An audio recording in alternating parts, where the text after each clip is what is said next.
Hello, I'm John Schneider. As a kid, I'd come to the New Jersey Bayshore to visit my Grandma Vi and take home movies of what I saw. Today I live here, produce video documentaries, and recently shot this boat at night with my video camera. Where is the Jersey Bayshore? Well, let's start with the big picture. It's somewhere in here, part of the universe, and it's definitely part of our world. But it's like no place I've ever experienced. And as soon as we land, I'll show you around.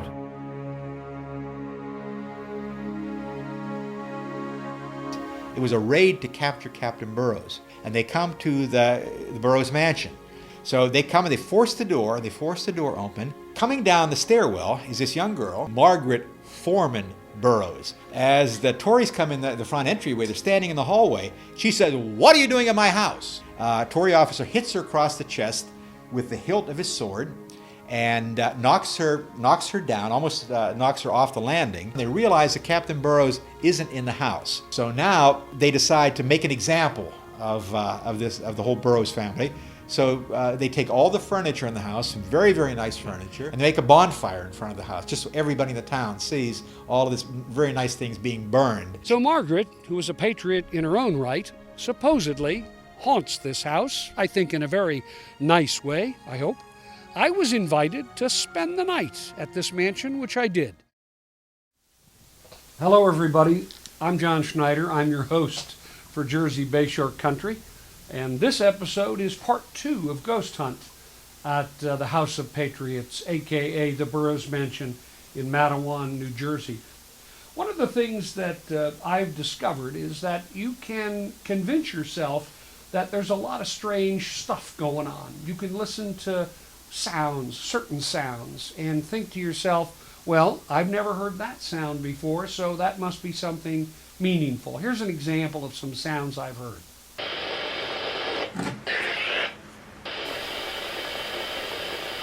It sounds like somebody saying, "Turn left." I don't know. Maybe it's not. Turn left. And here's another sound that was in the basement. I was not in the basement. There were no heaters on or any pipes or anything. But this was a strange sound that neither myself nor my guide, Al Savaline, could identify. Here it is.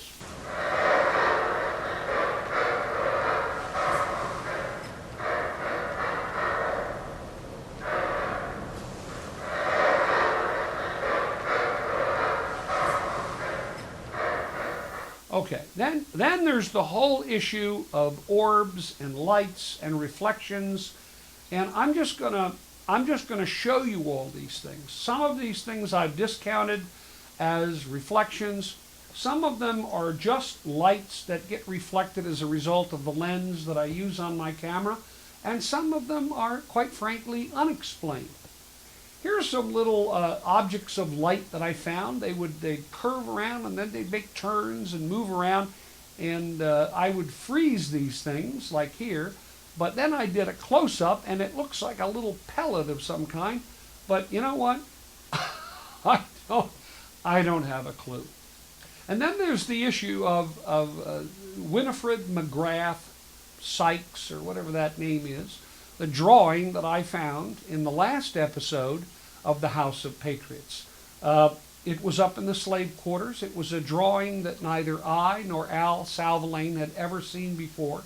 And we looked, we researched, we tried to find in the cemetery records and that sort of thing if this name existed anywhere, and we could not find it. That does not mean it didn't exist.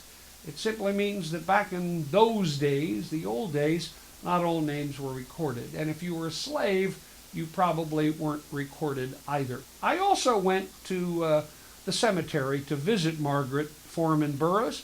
I wanted to pay my respects and sort of get her permission, build some trust between her and I, and see if she couldn't be a little bit more of a hostess to me as I spent the night.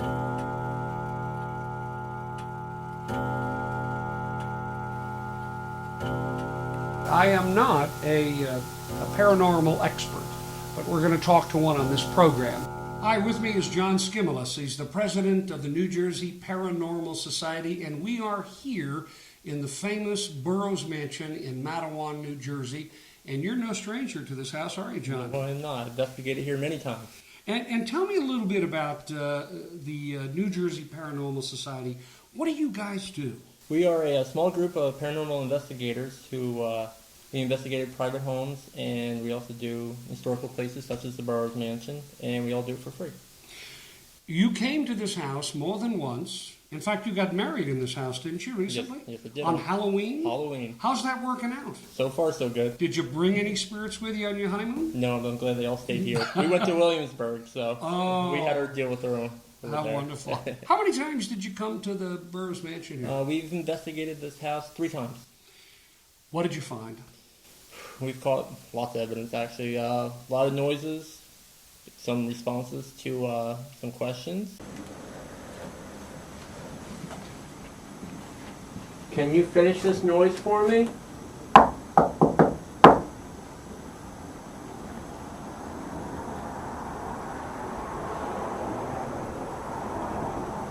We'll try it one more time. You ready?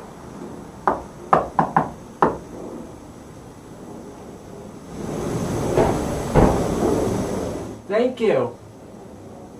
And we've also got lots of EVPs.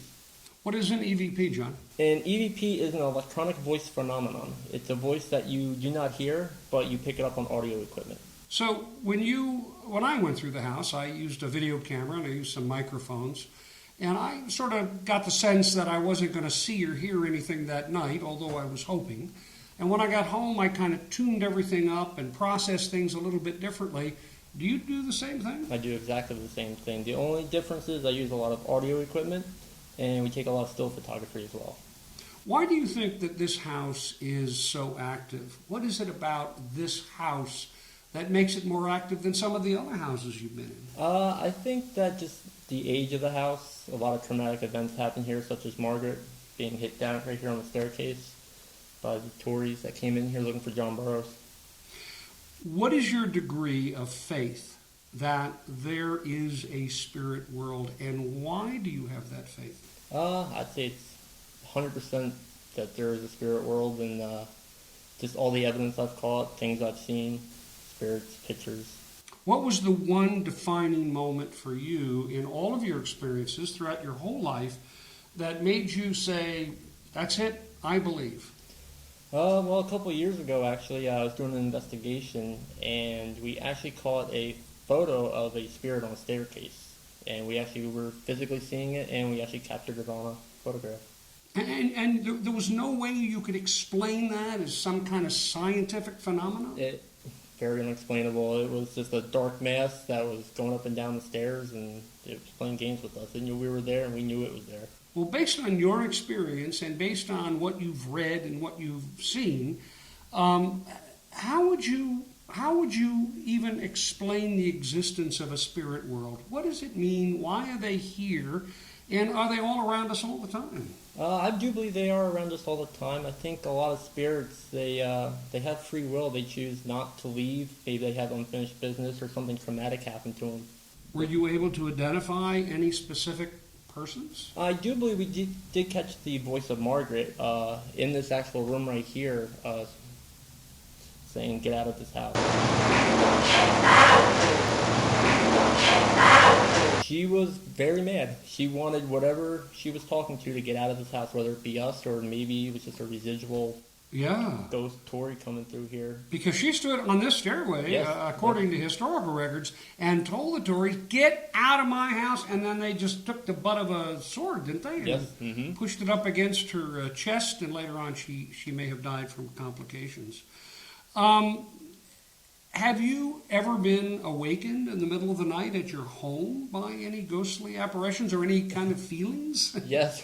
Really? Many times, yes. I felt like we were followed home. We were doing an investigation at the Eastern State Penitentiary, and that night, laying in bed, we kept hearing stuff being moved around in the bedroom and just a lot of noises, like something decided to follow us home. But if an amateur wants to explore a house like this, or one of many houses really here in the area, what is the best way, if you don't have all this professional equipment, what kind of personality do you need? Do you need to be sensitive to ghosts? Do you have to have a certain kind of approach? What would you suggest? I think an open mind is big. You don't have to spend lots of money buying equipment. Just a tape recorder, a camera is really all you need to capture ghosts, and that can be $100 right there easily. Really, the big thing is gain permission. Don't go to graveyards and trespass at night, things like that.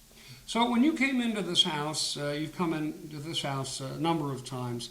How long does it take you to set up? Do you have a main control area? Are all the microphones connected together? Do you have a mixer? What do you do? How do you set up?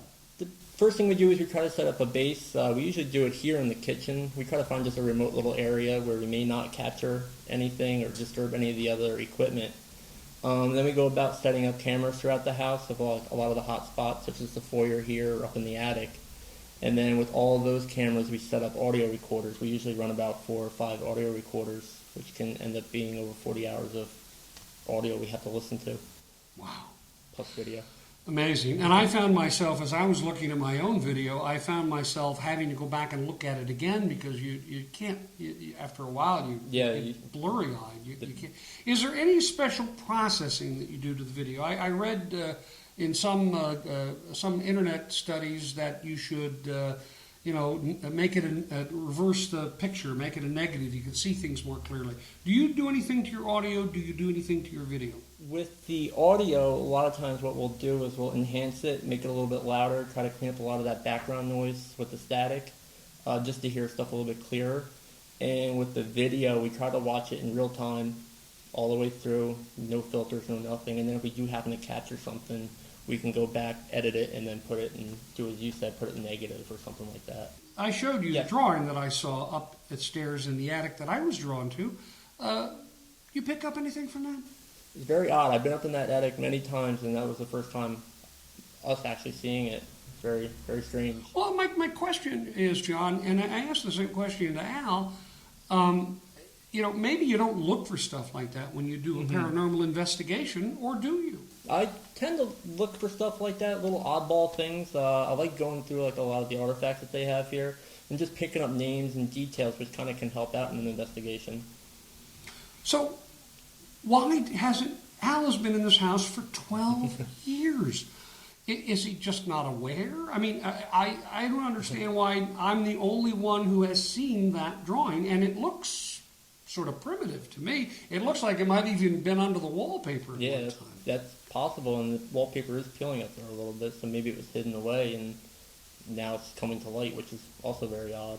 All right, so I think it was we're going to follow this through. I think this was a message to me. The spirits wanted me to go up there and discover that because something happened to Winifred. I think it was sexual abuse myself based on the drawing. If I were an investigator and I wanted to investigate this, I've looked up the records, I've tried to find her name.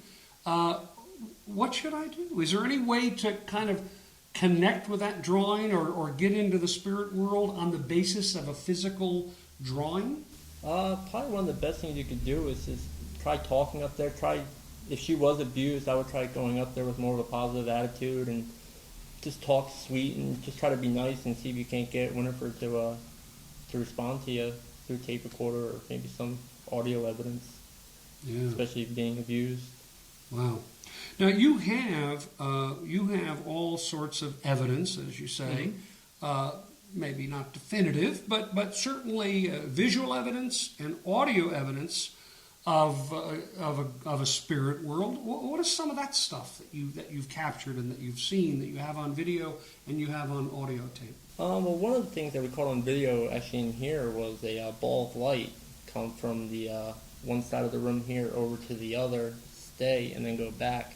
And one of the reports for this room was a ball of light being right behind me up here in the stairs. So possibly Margaret's spirit coming around. And we've also caught lots of different evidence that would suggest that the people here were from back in John Burrowes' time. He was known as the Corn King. And one of the pieces of evidence that we caught was asking if I was the Corn King. Did you respond? I did not hear it at the time. Oh, you didn't hear it? You heard it back later? Heard it, yep. So tell me, what is the physics behind... I mean, I know you're not a physicist or anything, but I don't understand how spirits can manifest themselves.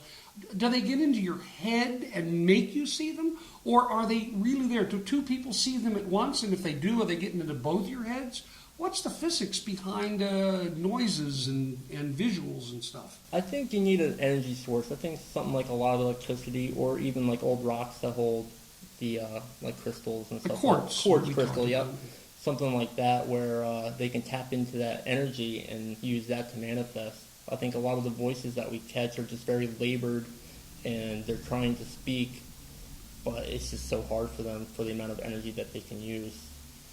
How many different kinds of sentences have you heard in all of your investigations? What are some of the variety of things that spirits have said any place? A lot of the ones that we get are actually very friendly. We get a lot of hey, hi, like they want to communicate with us, but obviously we can't hear them. And we've also caught some mean ones where they curse and say some bad things to us as well. So they get a good mix of different voices. Now, Al Savaline, again, who is the curator, I guess, for this house, has been for 12 years, says that there's a lot of negative energy up in the slave quarters. Did you experience that? Yes, actually, one of the pieces of evidence that we caught, which was another EVP, sounds like a growl, and after that, you hear a voice saying, "Get the boy." And at the same time, the investigator that was up there was in a chair, and he got up, and I later found out that he got up because it felt like something hit the back of his chair. Oh, my gosh, that's when I'd be out of here. No, actually, I love this stuff. You know, I've tried to communicate with spirits. I've said, hey, you don't have to be afraid of me. I'm not afraid of you. I'd love to. How in the world am I going to be able to see a spirit? I can't force them to show themselves to me. What can I do? It's really tough. I've only seen a handful of spirits in my my lifetime, and I'm 30 years old, so it's a long time, I guess. And I've maybe seen 4 spirits. A lot of what we capture is all audio. Mostly audio. So Yeah. why do you think it's a lot of the manifestations of spirits are in the audio form? You think it's easier for them to produce a voice than it is a visual? I think it's a lot easier for them to do a voice than present their whole body out. Right. I mean, there's times I've seen half a body or parts of a body, which can be a little scary at times, but You've seen parts of a body? I've seen half a body, which was very scary. You don't expect to see that. How does this? You know, I've got a friend in Florida who has definitely seen, according to her, a ghost. And if I saw a ghost, if I saw, right over there, someone standing, even if it was sort of a, kind of a hazy, smoky figure, I wouldn't be freaked out, but I would say to myself, oh my God, the world as I know it is not the world as I know it. I mean, doesn't it open you up to so many more possibilities in terms of if that exists and you believe it's true, then what else is there? Yeah, it opens up your mind and you start thinking about life after death, that there is something after you die. What is your personal theory of that? Do you think that there are some ghosts, or that all ghosts are sort of trapped in this netherworld, that they are headed someplace, as you said before, but some of them don't quite make it or want to stay behind? What's your sense of it? I think a lot of spirits, they have a lot of traumatic events that they hang around. They don't realize they've died, such as a gunshot or being pushed down stairs or something. And I think a lot of them just did bad things, and when they do finally pass away, they are afraid of being judged or whatever may happen after they die. Do you think that there are ghosts in cemeteries? Ghosts can be anywhere, I guess. So they can be in cemeteries, they can be in homes, houses. They could be below the earth, I suppose, if they wanted to be. They could be virtually any place, right? Yes, they could be anywhere. Oh my gosh! Well, what else do you want to do? What you've traveled around and you've looked at some other places. How much is there to explore here in the Jersey Bay Shore? There is a lot of places around here that are haunted, such as the Proprietary House in Perth Amboy. Oh, okay. And the Spy House over in Port Monmouth. That one's very highly active. And you've been in the Spy House? I've been in the Spy House many times. And you had some results there? Yes, I've caught a picture of a person up in the attic there.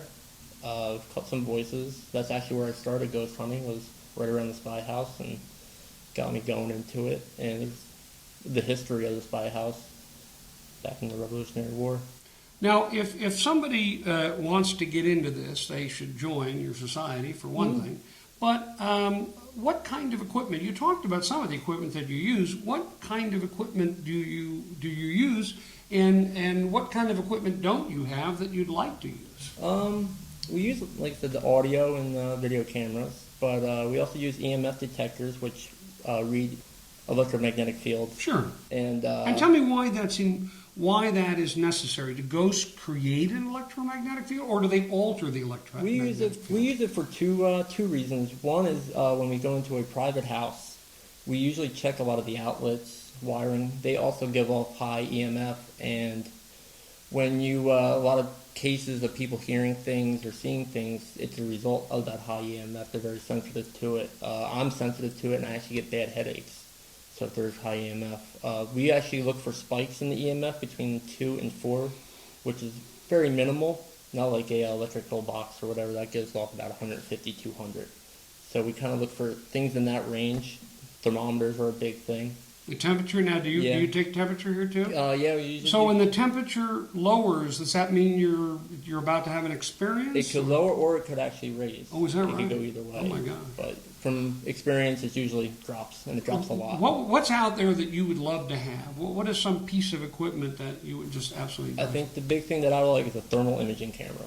Oh my goodness! Very expensive, but really. And then, so what will that will show variations in temperature in the air? Yes. So will a spirit create temperature? Is that Yeah, possible? so if they're in the area and the temperature around them drops, you would see maybe a blue outline, or if it raises a red outline. Wow. It could possibly be a ghost. What does that cost? Tens of thousands of Tens dollars? of thousands of dollars. Mackerel. And so if you want to promote the paranormal investigations that this society is doing, how much money do you need? At least $2,000. At least $2,000. Perhaps if you bought this, he'll come to your house and investigate for you using this thermo deal. Yeah. It sounds great. And how long? We talked a little bit about this. How long does it take you to get set up? Because it took me like hours to get all set up. We've been doing it a while, so I think we got it down to about 45 minutes.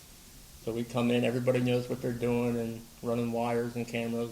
Audio equipment. And how do you decide where, if you're new to this game, how do you decide where to point the camera? Usually when we do a walkthrough first with the homeowner or someone such as Al, and let's say like a lot of things happen here, or such as Margaret being hit here on the stairs, we want to try to capture maybe her coming down the stairs or something like that. But I think research is a big deal. So our camera, and as you can tell, we're a one-camera show. Yeah.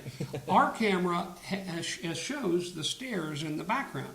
And so one of the things that we want to do is, after we're doing this, unless people think we're doing this live, I hope not. One thing after we record this interview is we want to play this back and see if possible we can see something behind us that we didn't notice live here that is recorded, right? Yes, very true. And we could probably catch something on the audio equipment as well. All right, so if we want to get Margaret to come down here now and join us in this interview, seriously, what would be the best way to do it? Sit and wait, talk to her, ask her?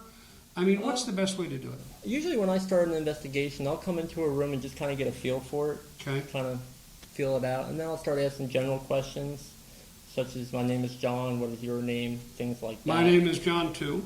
And this is also John, and we're here investigating. Okay. If Margaret is here, would she like to come down and maybe say a few words, or maybe knock on the wall or something, just to let us know you're here? All right. So can we do that? We'll We do can that do now. it. We can We'll do do that. that. So, Margaret, I don't know if you remember me. I was over at your final resting place about a week ago, and I said hello. I touched your headstone and asked your permission to come into the house, and asked if you would be willing to kind of explain what happened. And I don't want you to relive it necessarily, but it would be nice to meet you, and it'd be nice to be able to get some sign that you are here with us, right? Yes, that's perfect. If Margaret is here, we would like you to come down here, maybe talk with us, and I'm sure you've seen me here many times. We're very sad about what happened to you, but you did the right thing.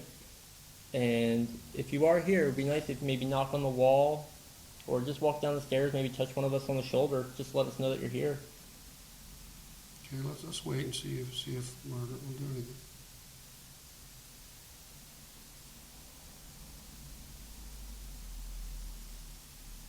It was a long time ago, and the house is still standing.